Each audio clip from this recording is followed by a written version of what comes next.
For those of you who got here midway through the first debate, my name is Tom Zuper. I'm managing editor at The Sun, and I'll be moderating the second debate this evening, which is for the 2nd Essex and Middlesex District.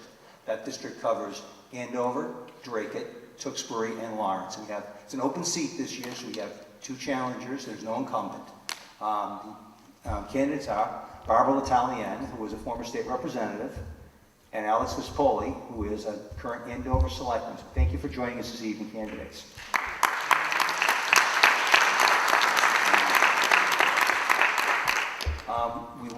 The candidates will be questioned by our 3 panelists this evening. They are Bill Gilman from your Tewksbury Today, Jane Miller from the Town Crier, and my colleague at The Sun, Chris Scott, who's the Enterprise editor.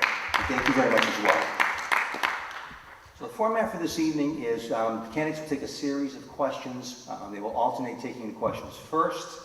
We hope to get 8 to 12 questions in this round.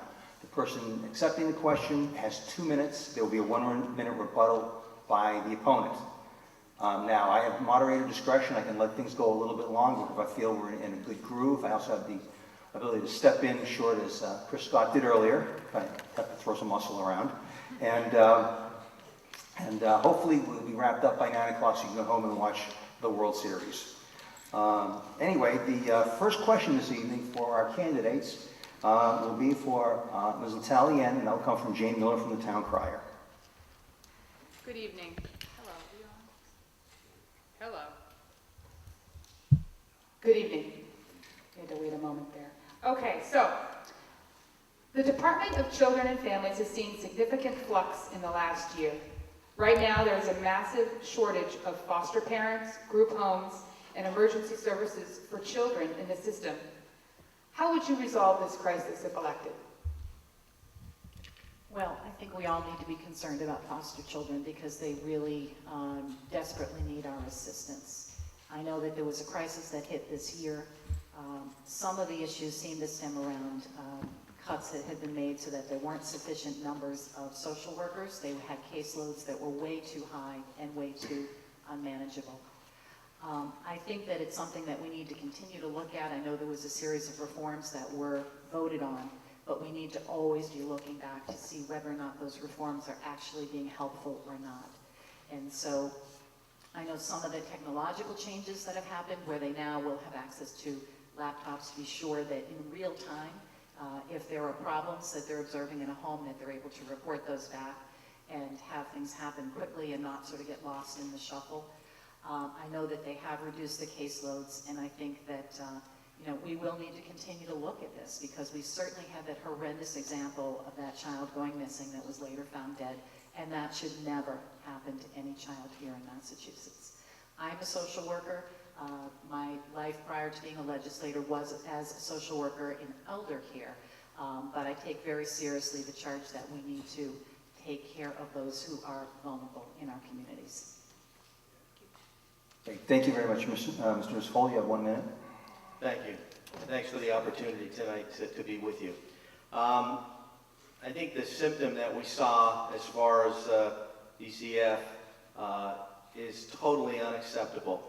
And it's a systemic issue that we've seen in state government organizationally in many different areas. In this case, as a father and a parent, certainly it's a tragedy to see what happened. I think this, as well as other departments, need a top-to-bottom review from an organizational standpoint. I was very disappointed, and I called for a change because I was so frustrated early this year for the new commissioner, and the governor stood by the commissioner, and no one really was an outcry from the majority party to make that change. I think that this needs to be looked at as well as other departments in state government. This is part of the symptom that we see with the current strategy and the current leadership that's in the State House today. But it is tragic. It needs to be looked at right away. We can't afford anybody to slip through that safety net. Okay, thank you very much. And the next question goes to you, Mr. Vispoli, from Bill Gilman. Good evening. Do you support term limits? Why or why not? And if elected, how long do you intend to serve? Great question. I do support term limits. I think that there is, the way the legislature was set up going back hundreds of years ago, is for people to come off of their farms or off of their occupations, out of their livelihoods, and serve the government, and then come back. I think that has been lost to where we see the professional politician today at Beacon Hill and throughout the country. So I would support a term limit. And how many years I plan on serving, it won't be 20 years, I'll tell you that. I could see myself going up for a few terms, doing my job, and then coming back. My whole motivation, my whole drive is to go up and do a job, not go up for a job. So I believe that that's the way the system was set up. That's what I believe is wrong with the system when you look at the way it's set up right now and some of the decisions that are made. So that's a great question, though, Bill. Ms. Italian, you have 1 minute. Sure. So Alex has served 11 years as a selectman, so clearly he's not in favor of term limits at the town level. We just had 2 contenders, one of whom has served this town so well for so many years, and he would not be able to do that if he were subject to term limits. I think the best term limits we have is the opportunity at the ballot box for people to decide who they want to have serve. So I think that the people have the right to determine with their vote every other year whether or not they would like to see someone stay or whether or not they would like to see them leave. Thank you. The next question is from Christopher Scott of the Sun for Ms. L'Italian. Good evening, everyone. Everyone hear me? Thank you for the candidates for attending tonight. Barbara, the layout of the 2nd Essex and Middlesex districts has always intrigued me. The word gerrymander comes to mind. You have 3 communities that are contiguous, then you have Dracut across the river. If you're elected, what will you do to ensure that Dracut's interests are represented on Beacon Hill just as you would represent those from Andover, Tewksbury, or Lawrence? That's a great question. I represented a 6-community district when I was a state legislator for 8 years, and that was the epitome of gerrymandering because there were similar situations where it was contiguous only because of the presence of a body of water. And I had 2 cities and 4 suburban communities, one, Oxford being one of the wealthiest, and Georgetown being a very working class community. So I have the experience at already serving people that have very different interests and economic strata. I think the job is to really focus on all 4 communities and give them their due. You mentioned Dracut, so I'll say that I've spent a tremendous amount of time in Dracut getting to know people, getting to know their issues, and I think that the job of senator is really to do right by all 4 communities. Senator Vispoli, you have 1 minute to respond. Sure. Dracut is a town that certainly has tremendous opportunity. They just brought on a new town manager who I've spent time with, Jim Dugan, and one of the things that he's looking to do is generate economic development. He's got a great plan. In fact, he's got a breakfast in a couple of days, which I'll be attending. And what he's looking to do is very similar to what I'm bringing to this race, and that is a private sector perspective and looking for ways to grow the economy by setting a table for a pro-business environment. So what's interesting and exciting about Dracut is I think they're pointed in the right direction. There's certainly green fields, and that's both a pun and an actual fact that there's a lot of property in Dracut available. Right next to Lowell, right next to UMass Lowell, there's a real opportunity to bring UMass into Dracut. Also, what he's doing, which I support, is identifying parcels of property and trying to look at ways to market it, either from a zoning perspective or talking with prospective suitors. And we'll be talking about economic development a little later, but that's key to my platform, and I think Dracut is a really good opportunity for that. And I think you've got to serve that. I agree that it's all 4 communities as a senator. Time. Thank you. Thank you. Thank you. Next question is from Jane Miller from the Town Crier for Mr. Vispoli. You mentioned business, bringing a private sector perspective. This summer saw an unprecedented corporate power inversion centered in Tewksbury, with the employees and customers of Market Basket effectively forcing the board of directors to return control of the firm to Arthur T. DeMoulis. Many local boards took no action to support workers or customers, while some elected leaders stood out early on the issue, including Senator Feingold. Should politicians weigh in on business affairs in this way? Where do you stand? It depends. It depends. I think you have to let the private sector work within the confines of the laws that are set up that allow private enterprise to thrive. There are going to be issues within private companies that affect the workers and the management. In that case, the Arthur T. decided to, and that side of the family decided to pony up $1.5 billion, I think it was, to resolve that. I think that you've got to look at where that line is, but I think you have to let the private sector, again, within the confines of laws and regulations that are set up, and let the private sector work. When you look at when government comes in certain areas, they really don't belong there, and I think that it's fine to take a position, but in that case, I think that did work itself out. Ms. Italian, 1 minute. That was just an amazing experience of people power, in my opinion. I know that I boycotted attending Market Basket for that whole summer. I beeped my horn every time I drove by. I do think that there is a time and a place for politicians to get involved, but it can only take you so far. So you can attend a rally and you can circulate a letter, but I do think in this instance, really what moved the needle on this was the absolute allegiance that the workers had to Arthur T., but also the actions of the supporting community in determining that they did not want to see this happen, and so supported it with the boycott. So while there were politicians that circulated letters and showed up at rallies, that's great, but that's really not what made the change in this case. Thank you. The next question is from Bill Gilman for Ms. L'Italian. Thank you. There is a decent chance that the winner of your election right here will have to work with a governor from the opposing party. Do you see yourself as somebody who's able to work cooperatively with opposition party leadership, or do you feel it's more important to stand your ground, dig in your heels on principle? I think it depends on the issue. I served as a state legislator under the Mitt Romney administration. I worked on senior citizen issues on an issue to save mass health dollars in our budget, along with Sue Tucker, that not only did Mitt Romney sign into law, but he actually touted it in his first run for president. I also had a district that included Oxford, and so I worked with Senator Bruce Tarr and with Rep. Brad Hill, and we worked cooperatively and collaboratively on a number of things. And the reality is that you need to cross party aisles and work with everybody.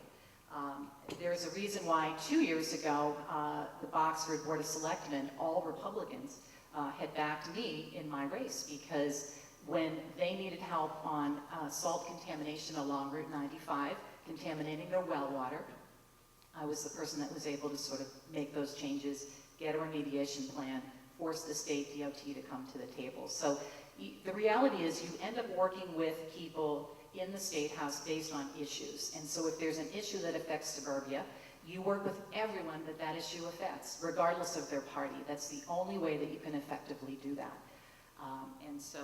And also when I chaired the Elder Caucus, a senator by the name of Richard Ross, who was a Republican, I particularly chose to work with me on this issue, because so many of our issues are not partisan issues.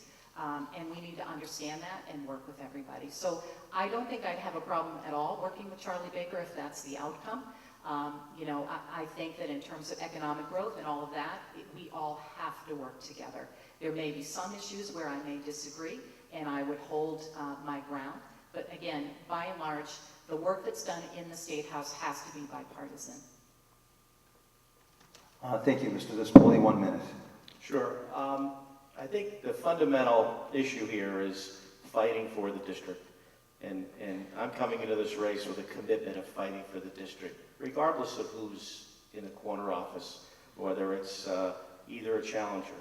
I'm supporting Charlie Baker in this race, but either person that wins, I think the real key fundamental of the role of this senator is to fight for this district, fight for all 4 communities on the best thing in this district. That's the number one thing. That's what I'll do, regardless of who the person is. I mean, coming from the private sector, you have to do that every day. Working on a diverse board of selectmen, have to do that every day. Working, as I do, with the Mass Municipal Association, when there is a diverse set of opinions, you've got to get the right thing for your district. So the answer is I am prepared to work with whoever wins the gubernatorial race. Thank you. The next question is from Chris Scott for Mr. Vispoli. Alex, there has been talk throughout Middlesex County of the need for a regional lockup facility. Middlesex County Sheriff Peter Katusian has been very public on that. Would you support citing such a facility on the grounds of Tewksbury Hospital? And please be specific, why or why not? I don't have an answer for that to know if that's the right thing to do at this point. I have not studied that specifically, but I would tell you how I would approach it. I would approach it understanding what the objective of the regional facility is. Why is it a beneficial thing to do versus the situation today? From that perspective, I'd be very careful on where that is cited, and you'd have to look at the individual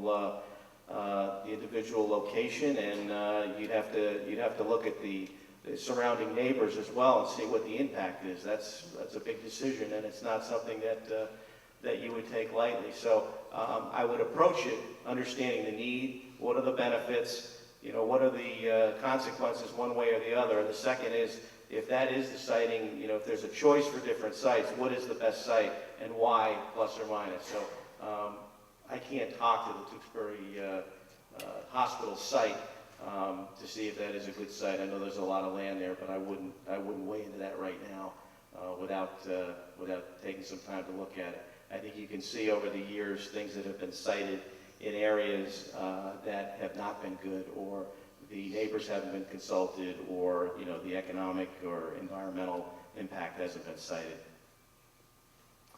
Ms. Letalian, 1 minute. I think that Tewksbury already has the Tewksbury Hospital. My understanding from conversations is, as it is, there are great concerns around the amount of money that is reflected back to the community in payment in lieu of taxes. People feel that the amount of money coming back to the town in no way equals what goes out in terms of public safety expenditures, etc. So I'd be really cautious about this. I don't live in your community. My first impulse would be to reach out to the members of the community to find out how they feel about it. My guess is that you would feel that you already are doing your part, and that they ought to look at other alternative sites. But certainly know and have worked very closely with Peter Katusian in the past, prior to him being a sheriff. I have the kind of relationship that I could work with him and sit down and have a conversation with him. But I think it all begins with, what would the residents here in Tewksbury feel about this? I think that's critically important. Thank you. Next question is from Jane Miller to Ms. Letalian. As you just mentioned, neither of you are from Tewksbury. So how are you going to represent this community with all the other competing interests within the district? And how would you characterize Tewksbury in terms of strengths and weaknesses? Well, I think I would take the same approach that I did when I was a legislator for 8 years. I had 6 communities, 5 of them I did not live in. And so I had really strong, good working relationships with all the town boards. I held regular office hours both at the library and at the senior center. I was available whenever someone wanted to meet individually. I think that I can't pretend to know what you want from your town because I don't live here. But what I will tell you is that I understand and have experience in bringing your concerns and your needs back to the State House and working within the legislature in terms of funding, in terms of working with state agencies, in terms of seeking out help from the quasi-public agencies. So I would, endeavor to work really closely with all of your appointed and elected boards, have regular reach out to the people here in the town, and working in collaboration with all of them, and certainly with Jim Vispoli, I would then do my part up in the Senate to do the best that I can to help reflect the needs and bring results for Tewksbury. Just a follow-up, I also asked you what the strengths and weaknesses of the Sure. town are. I'm sorry. So my feeling is that the strengths are the people. It seems to be a real community. People seem to really have great pride in Tewksbury. I think that some of the challenges were mentioned in the previous debate. I know people are struggling in terms of the water and sewer hookup. I know that's been a real challenge for some people. I know there's concern around looking to create a master plan for a more unified downtown area. I know there are infrastructure issues that still need to be addressed, and I know Jim Vispoli mentioned monies put into the bond bill, the transportation bond bill, for upgrades to your roads and things, all of which you actually need to then, once they're in there, advocate for to have those pieces of the bond actually be authorized. So, you know, I see great strengths in the people and some of these beautiful facilities that have been done. And there's certainly more that I think can be worked on, and certainly can, you know, are not insurmountable and certainly can be achieved. Thank you, Mr. Vispoli. I'm going to give you a little longer than a minute. It's sort of a two-part question, so. Sure. One of the things that I've proposed, and I think it comes from the different roles I've had in local government, and understanding from the local government how rare, at least that we've seen, our legislative approach, our legislative team. We proposed a quarterly review with our legislative team in Andover, and I would carry that forward in this race, and that would be a quarterly, you know, summit meeting, if you will, with representatives from the boards. What we've done in my town is we've had one or two members of each board meet on a quarterly basis, usually at 7:30 in the morning with the legislative team, and that's a back and forth. You know, what are the hot buttons that the town has got, the community's got, as well as what is coming from Beacon Hill. So it's a way to really get the same point of information and really have a good understanding of what's going on. So I would propose that. I already have. I've spoken to your town manager. He actually had a better idea when I spoke to him about a quarterly review. He said, Alex, why don't you pull together on a quarterly basis, should you be elected, a quarterly review with the three other town managers and the mayor of Lawrence on a quarterly basis. He said, we don't see each other enough, and that would be great. And I think that would be that's a better idea than just doing an individual meeting. But I think you can't over-communicate in these situations. And coming from a local level, I know that sometimes the information that we got wasn't as timely, and we'd have to pull the information versus get the push. So I'd be sensitive to that and really want to reach out. Thank you, Mr. That Vispoli. was the second piece of that, right? Okay, strengths and weaknesses quickly. Yes. It's the strengths, the door knocking that I've done and the people that I've met over the last year or so in Tewksbury, it is a community that's got pride. Great sports teams, great school system, and people are happy to raise their kids here. I think the challenges, again, with sitting down with town leaders, is to try to do a better job on Route 38, make the Route 38 improvement, that corridor. There's a great opportunity there. There's businesses there, and I would work very hard to try, and it was brought up in the prior debate, make sure that the state does its part to improve Route 38, because that's a key artery in Tewksbury. Thank you very much. Next question is from Chris Scott of the Sun to Mr. Vispoli. John, it's Bill. Is it Bill? I apologize. Bill Gilman. Well, I'm going to take the last question and the answers that you both gave. I'm going to jump off from there. Efforts are being made to grow the economy here in Tewksbury. With the economic growth comes additional strain on the infrastructure, and especially as relates to traffic along Route 38. So if you could, kind of expand on what you guys both were just talking about, and maybe go into some detail on how you would help to facilitate those improvements that need to be made along that 7-mile stretch along Route 38. Sure. Well, the first thing to do is, you know, to see what businesses are there, understand the zoning, understand the traffic flows. You know, I spent 7 years on a planning board, so I understand how you get your traffic engineers, and really to understand what's happening today. What do you want to see in 20 years, in 30 years? What type of businesses? What type of zoning? And then build the infrastructure, because you're only going to get to really do that probably once in a generation, and it's got to be done right. So the amount of work that you put professionals together And I would recommend, within the town is to get, study groups and get focus groups around the businesses, around the residents. What do they want to see happen in that corridor? What is the vision? What does Tewksbury tomorrow look like when it comes to Route 38? That's locally, those are local decisions, local ideas, local thoughts. Coming from the private sector, I understand that it's really up to the business to feed back and the citizens to feed back, not for the elected leaders to say this is what you'll get. So I would work with that process and make sure that the state was right there as far as understanding what the needs were and make sure that the corresponding plan reflected that in the funding, because that's really what the state's going to bring to the table, right, is the funding. And we did a project like that in the center of our town where we spent a couple of years with the planning. And if you go down, I ask you to just go down the center of Andover and you can see the results of that. And there were many different things that the community brought in, not the town leaders, burying the utilities, widening the streets, widening the sidewalks, to make it pedestrian friendly, but also to mitigate the traffic issues and the neck downs and things like that. Thank you, Ms. Letelian. So I have experience having represented 6 communities. Haverhill has done the visioning sessions, Andover's done the visioning sessions, all of what Alex just mentioned.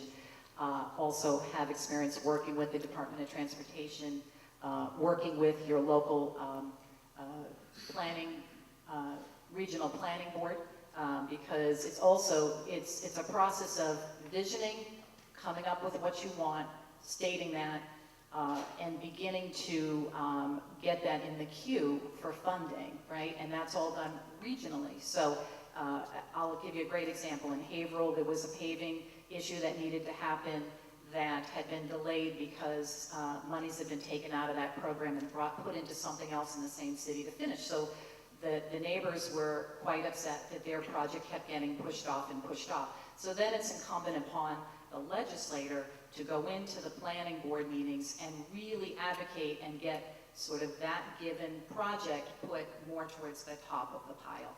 And so that's a place where the legislator really, it's appropriate to reflect what's been done all at the local level, and with what the request is, then go in and really make a case for whatever project it may be, in this case, Route 38, being, prioritized and moved along. Ms. Letelian, thank you. Next question now from Mr. Scott goes to Ms. Letelian. Can you please tell the residents of the second Essex and Middlesex district the status of your delinquent tax case and the logic behind your decision to lend your campaign money when that case had yet to be resolved? Sure. Happy to. I received written notice of a lien being placed on my home on October 4th, and within one business day of receiving that, that was paid, and the debt was paid off. I think that people typically finance their campaigns, self-finance, particularly when they have primaries.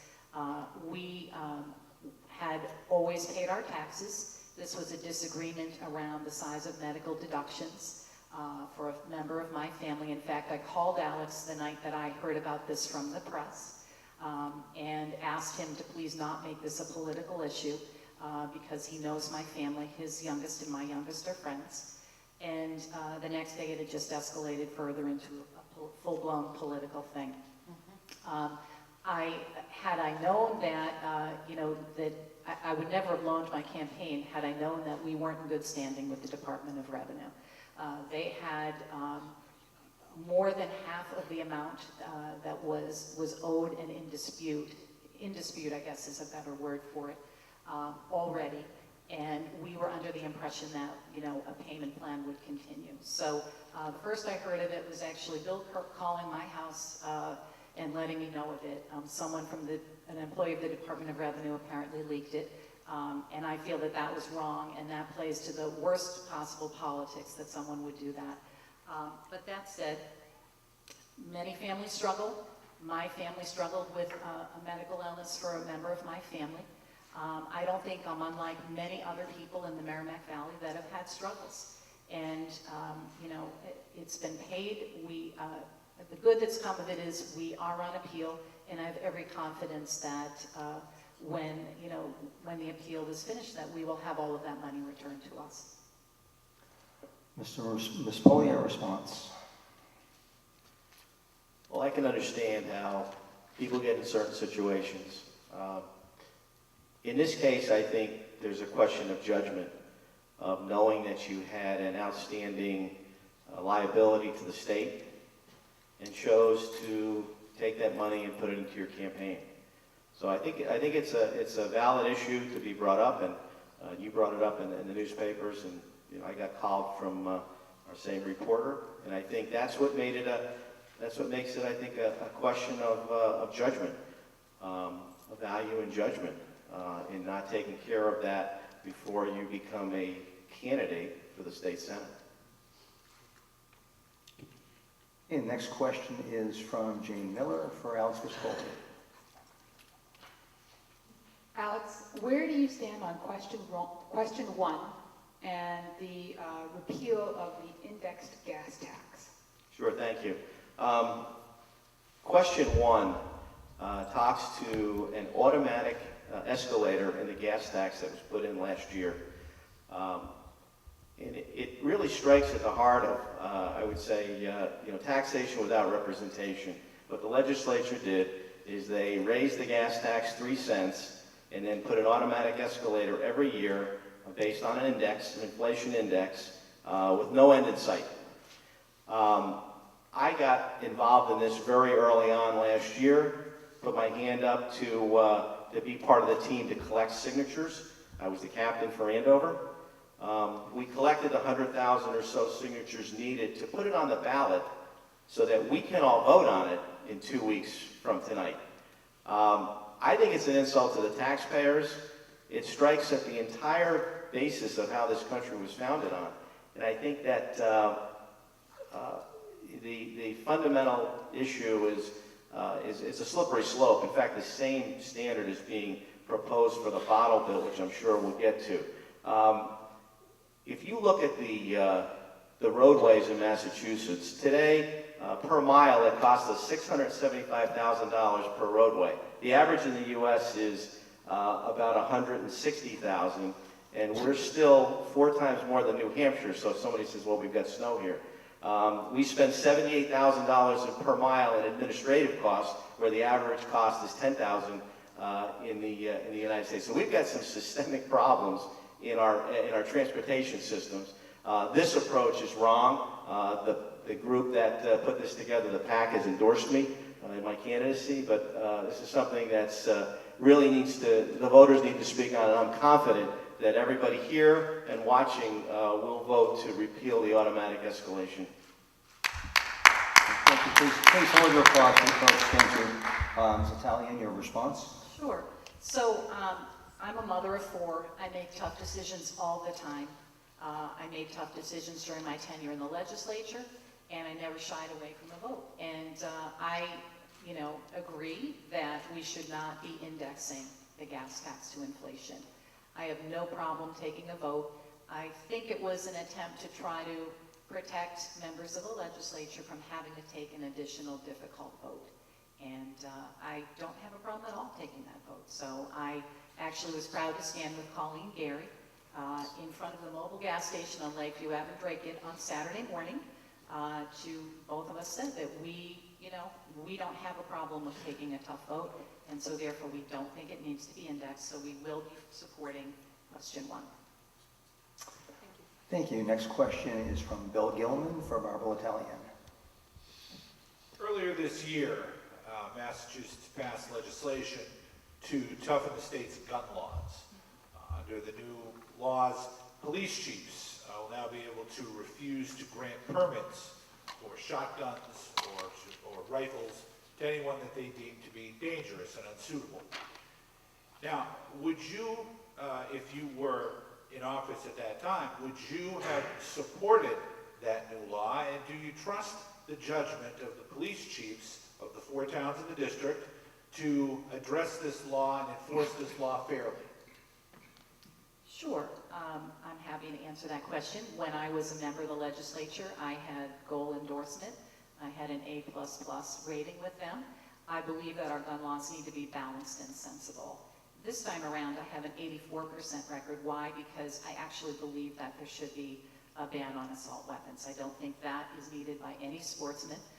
So I think we need, particularly where we're talking about representing Drake and Tewksbury and Lawrence, we need to find a balance here. And so I do not believe that assault weapons are appropriate in any circumstances. My understanding from observing this discussion was there was a great back and forth, and that Goal was involved in this, and initially they were adamantly opposed to the original bill as released in the House, and they were able to come to the table, as was a number of the legislators that were very involved, George Peterson being one of them, and that at the end of the day, I think they got to the point where they did the best that they absolutely could. Do I think that police chiefs should have some say over whether or not someone that they deem inappropriate to possess guns, whether they should be able to offer that say so? Yes, I do believe that. And so I would have voted for the gun legislation. I think, as with every piece of legislation, we have to be open to seeing whether it works or not.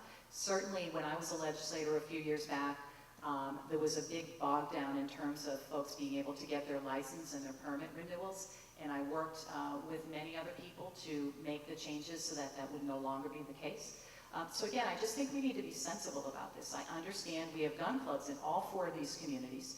We have sportsmen that are very dedicated to this, and I respect and understand that. But I think that there does need to be a place for law enforcement to have some say over folks that they deem inappropriate to possess a firearm. Thank you, Mr. Vispoli. 1-minute response. We have, and before, had probably the toughest gun laws in the country. This is a Second Amendment protected constitutional right, the right to bear arms. We have, again, the toughest gun laws in the country. We've got something called Bartley-Fox, which is really not enforced. It should be enforced. It basically says that you get 1 year in jail for the possession of a gun illegally. And, you know, so we have laws on the books today that we're not really enforcing. Again, this is a right that's protected by the Second Amendment. I think that the police chiefs before, they were the ones that gave the gun permits out. I think that that system seemed to work fine. I think there was a lot of knee-jerk, try to do some action after some of the tragedies that happened recently. But I think we've got to be very careful. We already have the toughest gun laws in the country. I think one of the things that we need to do is better education. We've got some mental health things that we need to look at. But again, this is something that's protected in the Constitution. We have the tough gun laws now. Thank you. This is going to be the final question from our panel for this evening. It'll be from Chris Scott to Alex Vispoli.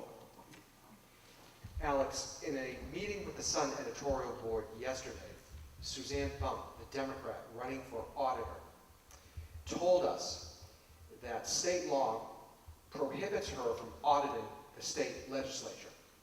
If you're elected to the state legislature, would you file a bill giving the auditor the authority to audit the state legislature in addition to the 300 or so other state departments that she is allowed to audit?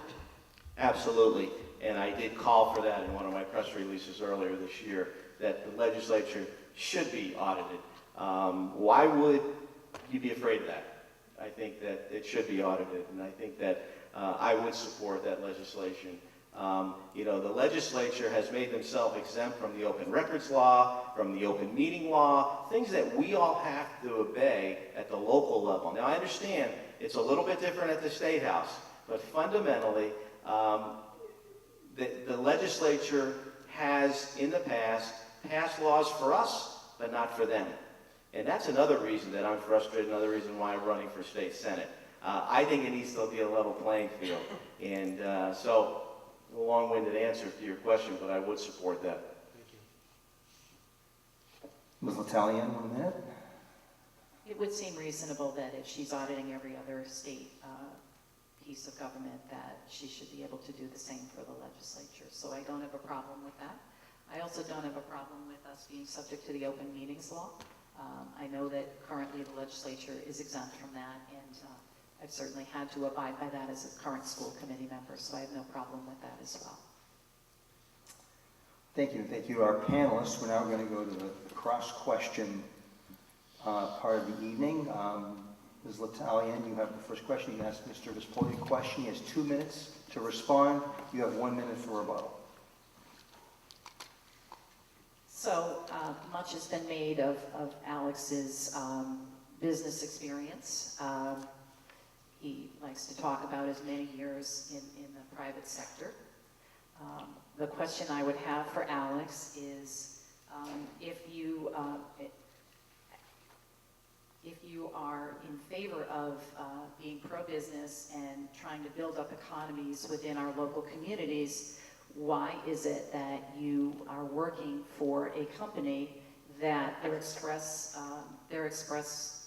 business plan is to do outsourcing, and in fact they outsourced 90 jobs and their headquarters in Andover to India? Why, how do you explain that? I think that's being really running against what you're saying in terms of trying to attract businesses to Andover and to our surrounding communities. I just don't understand why you would be working for a company who looks to outsource, looks to take jobs away from our area.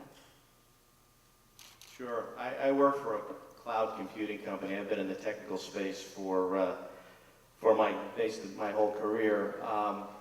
The company I work for actually creates jobs in Andover. In fact, we've got many openings right now. I've been with them for just about 2 years. We have an operating group in India that we've had for many years. The jobs that are there, we've actually downsized that group and increased the group in Andover. We have our major data centers in the United States. We have our largest in Andover, and it's the largest data center, I think, north of Boston. And we keep growing that. If you look on our website, you can see all the job openings we have. We've actually downsized the support team in India. We also just built another data center in California. We built one in Chicago, and we're building one in Atlanta. We are part of a growing industry that really data centers that the company, because of Patriot Act and some of these other things, the data has to be kept in the United States. So we're regulated to keep the data here. So we're growing that because cloud computing is such a great value proposition for large companies. So we're actually growing the company. Our division is, in the U.S. growth is number 1 in the company. So we're actually, as I say, if anything, we downsized some of the Indian operations, and we've actually increased the UK organically as well. But you have to keep the data in the U.S. Based on Patriot Act and things like that. Just like if you were to work in Canada, we don't really do business in Canada because we don't have a data center in Canada. Thank you. You have 1 minute for rebuttal, Ms. L'Italian. If you read on their company website, it states that they moved their 90 employees from Andover to India. And the stated goal of this company is to outsource jobs. It's to, and so he talks a good game, but, that is the antithesis, in my opinion, of supporting local economies and supporting working families. And so, I suggest that you all go take a look, but being director of business development in a company that expressly states that it outsources jobs is really not the kind of business development that we want here in this district. Okay, thank you, Mr. Vispoli. Now it's your turn to ask Ms. L'Italian a question. Sure, thank you again. Barbara, you have, when you were a legislator, you took $19,000 to drive to work as a perk of the position. I have said publicly, and I put a press release out, that I would call to stop those perks. I don't think that we all get paid in the private sector to drive to work, especially when we live so close to Boston. So my question is, given that you took them in the past, if you're elected state senator, will you continue to take that per diem perk? The per diems that I took were for traveling a 6-community district. That was a pretty wide district. It was about sometimes up to 40 minutes from one end to the other. I would imagine that in the business world, you have business expenses for which you're able to be repaid. You know, I would rather focus on, you know, talking about the district and how we're both going to serve the district. You know, yes, I did take those expenses, and yes, they were part of it. Going forward, I imagine that I would continue to take whatever benefits are afforded to me, because I am not a wealthy person, and I would continue to you know, utilize whatever benefits are afforded to me. Mr. Vispoli, you have 1 minute. That's fine. All right, thank you. We're going to go to closing statements, and Mr. Vispoli, you have the first closing statement. Sure. Thank you again for sponsoring this debate tonight. I had hoped we'd have more. I asked my opponent right after the primary for a debate in each community. I thought that would be fair to have each community see us the way they're seeing us tonight, but unfortunately that was not to be. One of the things that I'm running this race for is to really fight for the community. In the past, we've seen the state government be unresponsive to the citizens. We've seen that time and time again. My experience in the private sector puts me in a situation where I understand what companies go through and the impact that decisions on Beacon Hill have. In my role and my experience working at the local level, I understand the impact of either unfunded mandates, reduced local aid, and other things have on communities and the impact on that. My experience as in the Mass Municipal Association Board of Directors gives me a view from all the cities and towns and what we can do to advocate for the cities and towns. My experience in regionalization provides me the opportunity of working with the local communities like I did several years ago when we pulled together a coalition of 6 towns, including Tewksbury, to look at the I-93 project and also look for areas to regionalize and shared services. I believe that my experience, my background, my accomplishments put me in a great spot to fight for these communities and to fight for this district. I ask for your vote. I am a fresh face on Beacon Hill. I have not come from Beacon Hill. I come from a fresh perspective. I do what I say I'm going to do, and I believe I am the best candidate given the times that we're in the Commonwealth of Massachusetts. So I respectfully ask for your vote. I again thank you for the opportunity to be here tonight, and we've got another 2 weeks to go. Thank you, Hollister. Thank you. Ms. Italian, you get the last word. Thank you. So, again, my name is Barbara L'Italian. I am a mother of 4. I am a current Andover School Committee member and a former state representative. I believe in public service because I believe it's about helping people and helping deliver solutions. I'll give you a couple of examples of my public service in which I've been a part of. I served in the State Treasurer's Office, where we established the Small Business Banking Partnership, which put state tax monies into small local community banks. There were 53 banks in total that took over $350 million and leveraged that to create 6,000 new jobs. I've been a leader on special education, and autism. In fact, I chair the statewide autism commission, and on this Thursday at Fenway Park, we will be signing an omnibus autism bill that will save money for our state in terms of school expenditures for kids with autism, but also provide opportunities for training for children in behavioral and communication, and will also provide opportunities for families to save in a tax-advantaged savings account.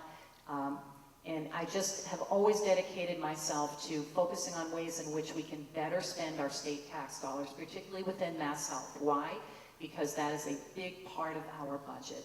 I also worked tremendously in terms of senior citizens. I'm a former case manager at Elder Services. I chaired the Elder Caucus, which was bipartisan, as I mentioned, but was able to pass legislation to try to look at better funding senior programming in the community rather than in a nursing home. It's about a quarter of the cost of what we do now in a nursing home. I think our state has it backwards. I think we need to provide a little bit of help under Mass Health rather than have people slip into a nursing home at 4 times the cost. I also worked on economic development. I worked on bringing infrastructure money into the triangle right at 93, where Pfizer and Gillette are located. In 2007, 2008, I was able to bring infrastructure money directly in to begin that process of adding an additional ramp to unlock that land so that we can provide further business development in that area. And I fully understand that Tewksbury does not want an off-ramp on their side. It was really a delicate dance between Wilmington, Tewksbury, and Andover, and I was part of that for many years. Ms. Hollians, you could wrap up, please. Sure. Thank you. And so, anyways, I think based on my background as a school committee member, as a state legislator, as a member of the Treasury, which, by the way, oversees the School Building Authority, I feel like I am uniquely qualified to hit the ground running, provide leadership that this Senate district so desperately needs and deserves. So on November 4th, I humbly ask for your vote. Thank you so much. Thank you very much.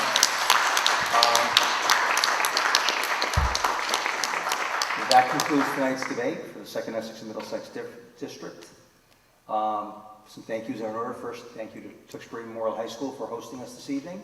Thank you to you, the audience, for coming and spending some time to learn more about the candidates.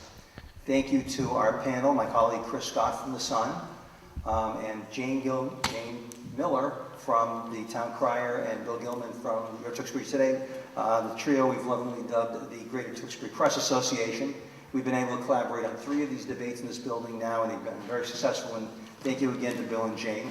Finally, anybody that puts their name on the ballot deserves a round of applause. So for our candidates, Barbara Lataglia and Alex Vispoli, don't forget,